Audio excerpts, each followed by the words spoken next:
discussion with both the librarians on Tuesday. Yes.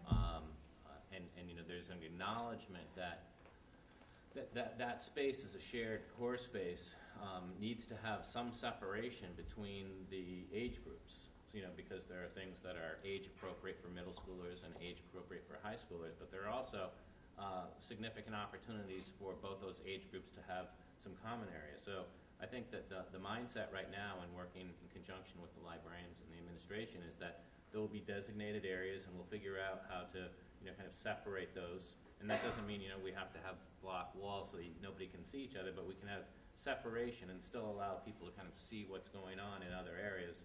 But for things that are age appropriate, you know, we can have those segmented off. And I think, you know, in terms of the overall area, it's pretty significant in terms of it will be able to certainly accommodate traditionally, you know, the number of volumes and periodicals and reference materials. But I think it also gives you a really significant opportunity. You know, it was discussed here today with the art teacher about technology becoming really an integral program of what's going on, you know, in the media center. You know, libraries were 10, 15, 20 years ago. Now we talk about library media center because technology is becoming a real integral part of education. And so, you know, that is a very significant key component to what's going to take place in that space, along with breakout rooms where, you know, kids can go, and if they have a project they need to work on. You know, when we were, you know, in school, we probably didn't have that, but when you got to college, that's what you used to do. You know, you go and you find those little areas where people can collaborate. And, you know, one thing to build upon what John and Kathy were talking about in terms of what got the teachers excited, I think there's an opportunity for change here. And people don't realize that they have that opportunity until they're given something new. And so now you can go and have the math teachers talking to the science teachers, the librarians talking to, you know, the athletic directors and the health teachers. And so all those people have an opportunity to walk over into another classroom or technologically be able to go and collaborate. We have these spaces where you're incenting people to come and work together. And that's what learning's all about today. Where, you know, before everybody used to be departmental and stay in their separate areas. That's not what we're really trying to foster here. And I think that the teachers really latched on to that. And it was interesting because it's new. And not everybody does that, but they really did. They said, you know, here's an opportunity to do something different. So I thought that was very interesting. Anybody else? Yes. Kind of a follow-up or an afterthought of the gym space and what that means. Has anyone looked into additional revenue that may be coming into North Reading? I'm thinking because we're knocking for space. I was a little late tonight because I took my daughter to Stoneham because we didn't have space for their cheerleading practice.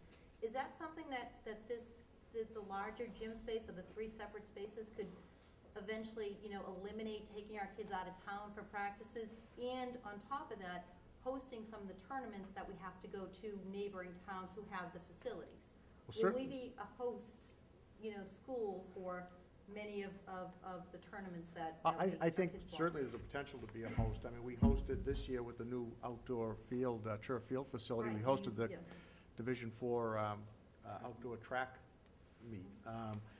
I think that I'm not going to say that we're going to solve all of the basketball court or the gym space problems that we have in town, but I certainly think it will probably in the long run improve on it, because that 3,000 square feet that Brad was talking about is a space that can serve a lot of other, you know, whether it's cheerleading or youth cheerleading or all those types of things. But I still think, you know, gym space is always going to be at a premium.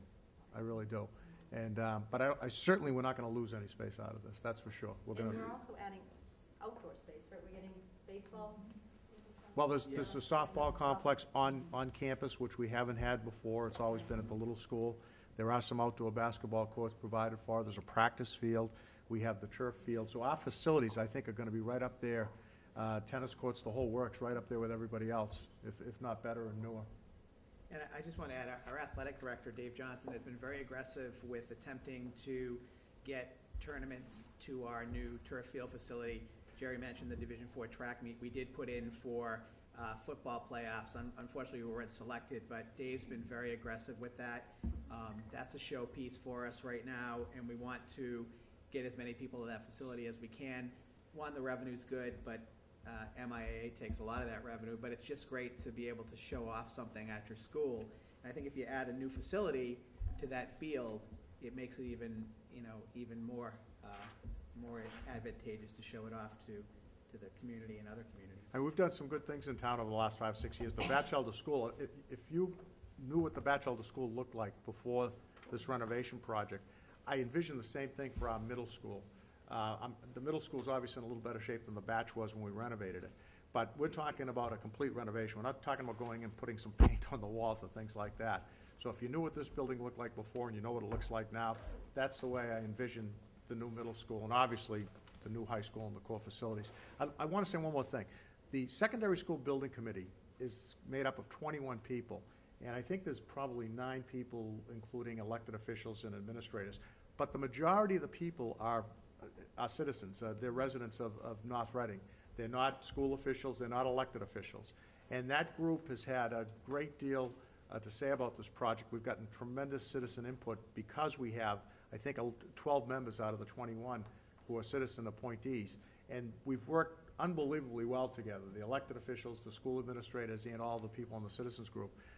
Very cohesive group.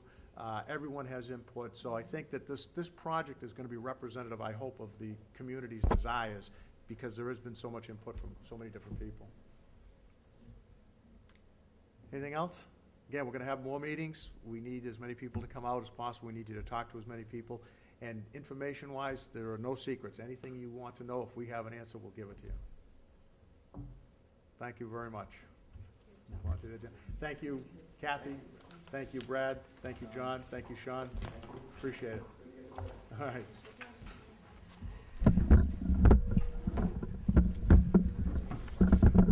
All right, next on the agenda. Bills and payroll signed? Yes. We have minutes. We have minutes from the October 3rd, 2011 open session meeting. That was at town meeting. We have a motion on those? I'll make a motion to approve the executive session minutes for October 3rd.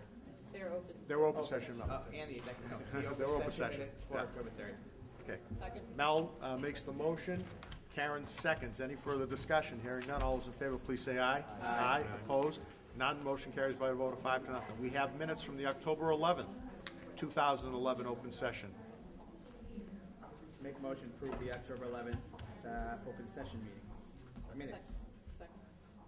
Okay, we have a motion by Mel and a second by Cliff, who just beat out Karen on that second. Any further discussion? Hearing none. All those in favor, please say aye. Aye. Opposed? None. Motion carries by a vote of 5 to nothing. Now we have October 11, 2011 executive session minutes. I'd like to make a motion to approve the October 11th executive session minutes. Motion from Karen. Second. Second by Mel. Any further discussion? Hearing none. All those in favor, please say aye.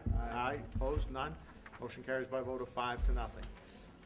We have a budget update. There's no report at this time. Kyle, we're all set on that? We're all set, thank Okay. you.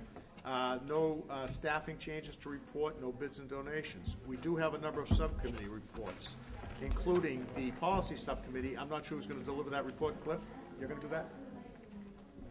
Policy? At this particular time, we're still reviewing policies. We'll be coming back to the November 7th meeting with first readings for the committee to take a look at. Okay, we have And discussion. an evaluation subcommittee report. I think Karen Ericketti's going to give that? Lightning speed, we are going to invite Mike, well, I have extended an invitation to Mike Gilbert to come to one of our meetings to discuss the school committee evaluation process, which we piloted this year based on the MASC school committee evaluation form. I think we all learned a lot from that process, so we're going to share our feedback that we shared together as part of our goal setting. So that's one effort. Cliff and I sort of divided up our work based on our goals. We've got a few things to do, including developing an orientation guide for new school committee members, which we will hope not to use for years to come. However, we'll continue to work on that, and I think that's it. Karen, do you know of any other districts that actually use that mask evaluation outline to? Yes, two. South Shore. South They're Shore? on the South Shore. Okay, all right. We have an athletic subcommittee meeting. We met on Tuesday, October 18th. I'm going to ask Mr. Webster to provide an update. Quickly, athletic boosters are looking to raise 8,000 to 10,000 this year. The majority, a good sum of that money goes toward paying for the 3 awards recognition nights that we have here.